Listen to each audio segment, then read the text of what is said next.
Thank you so much for choosing us on this Thursday. Now we welcome Melissa Robin, who has recently taken the DIY scene and has made some beautiful items from her home for family and friends by upcycling old items and creating new ones. Girl, I'm all about this. Welcome to The Loft. Thank you so much for having me. I'm very excited to just dive into all of the items that we've got in front of us right now, because Queen, sometimes the budget says to the shops and hello to upcycling things that we've already finding lying around our house that we don't have use for. So you've got some incredible stuff in front of us, but before we get into all of that, I want to find out a little bit about Melissa.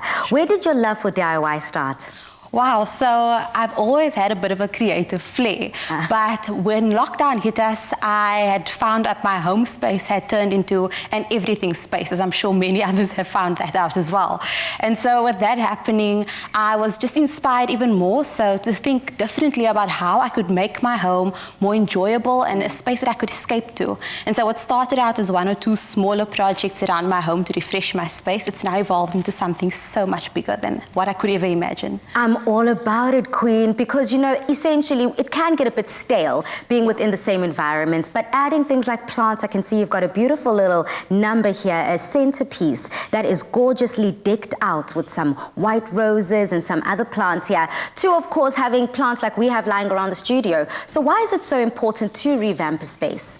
I feel like you really need to make it yours and make it inviting and something that really just speaks to who you are, and when you walk into that space gives you a good sense of peace. And with everything that's been going on at the moment, where people are suffering not just on a physical sphere but also on a more mental space, we really want to make that space inviting and somewhere where you can actually just relax. Okay, girl, so you've brought some beautiful items along with you, things that you've been able to upcycle, so let's dive straight on into it. I see some candles, I also see some table placements and settings. So where do you want to start? Perfect. I think I'll start off with the centerpiece. So what I've done here is, on a budget, what we've done is we've taken 3 photo frames, wooden photo frames, and sprayed them gold, glued them together, and then lovely just adding in some florals, anything that you love, just to create something absolutely wow. This is beautiful, Melissa. So these are just photo frames that you've taken out the glass, you've taken out that wooden background, spray painted and reused. Wow. Absolutely. This is crazy. This is beautiful. So when it comes to actually creating the structure, I can see you've created a triangle. How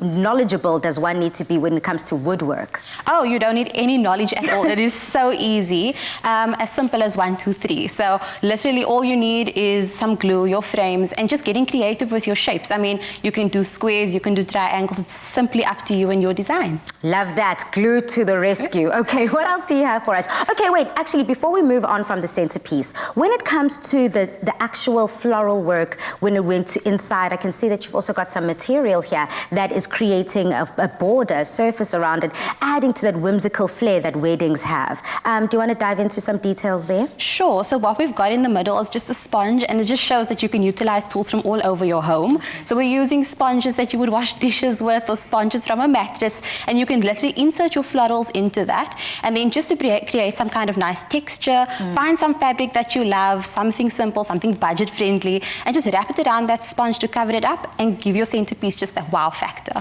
You know, taking it up a notch, essentially. Yes. And you know, how much roundabout would you say would this cost? This will cost you around 100 Rand. Wow.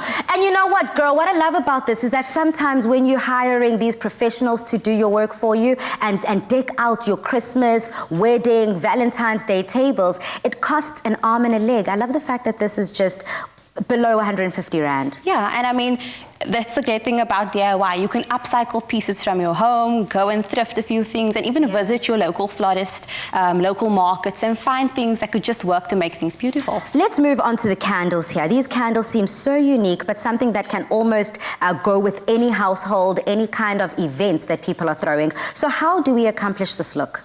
So what we've done is we've soaked our candles in some water, some warm water, and then once you take it out, press it flat with a rolling pin and simply give it a twist, and you can give it with any design that you feel. It's totally up to you. I've just gone with a twisty look and I feel like it adds a nice personal touch. Let's have a look at how you achieve that, because you know you make it sound so easy, but it can't be. I see you've already soaked your candles there in front. You've got that warm water going on. How long have they been in there for? So they've been in here for about 10 minutes, and now we can pop them out, and I'll show you exactly what that looks like. So it is a bit wet, but we don't have to worry about that. You simply pop that onto your board, pull out a rolling pin, and then simply start pushing it flat, and it will kind of resist at first, but you don't need to worry about that. No, this is the opportunity to take out all of your weak stresses, all of your frustrations, and you just add a little bit of arm power there by crushing that candle. I love that. And what's important to note is just don't go flat towards the end, because you want that to fit into your candle holder, and you'll end up with something like this. And then what you'll want to do, depending on the design you want, is just give it a twist, and you'll see it's so flexible, and you'll end up with something quite beautiful. That worked out so perfectly and took basically 2 minutes to create, Mzansi. I love this. This is essentially a nice way to personalize everything. You know, how important is that personal touch, and what sense of pride? You know, a lot of people say, I did it, you know, come have a look, I put this together myself. I can only imagine that it does instill that confidence within you. Yeah, I definitely think it's important to add a personal touch to your home and even to your wedding, just because it makes it just that much more you. I think everything's being commercialized around us right now, and so to be able to add your own personal touch where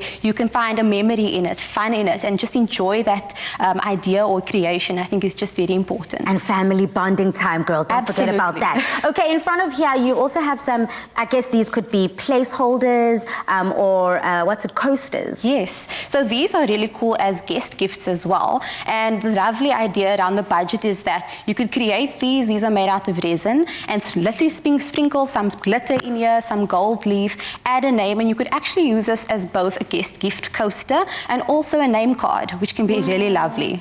I see you've already got Balisa's name here. Yes, of course. I'm feeling so special. Thank you so much, Melissa. No problem. Easy peasy. When it comes to tips and tricks and what people need to remember when they are putting this together, what would some of that be? I think the special thing with resin to remember is it is a chemical, so wearing gloves is important. And then just making sure that your space is ventilated quite well, and that when working with the resin that you go really slowly, because the slower you go, the better the result will be. And essentially a person can do this almost any and everywhere?